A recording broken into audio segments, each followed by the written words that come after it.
Bakit po hindi na lang niya alisin ang demonyo sa mundo para po wala ng kasamaan? Napakagandang tanong yan. That's a very intelligent question.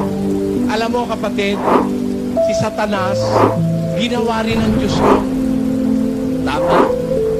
Nung anghel siya, hindi pa siya Satanas, ang Diyos gumawa sa kanya. Tama? Accept? Tayo, ginawa ba tayo ng Diyos? O, tama. Pag ginawa niya kay Satanas na pagkakamali, patay agad. Tayo rin, gagawin niya rin sa atin. Pag nagkamali tayo, patay agad. Pag hindi, susumbatan siya ni Satanas. He must always be fair and he must always practice justice.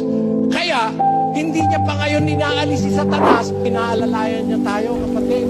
Kasi what he will do to Satan, he must do fairly to every creature. Tama? Eh pag nagkasala tayo, kung yun ang reason, tayo rin pag nagkasala, patay na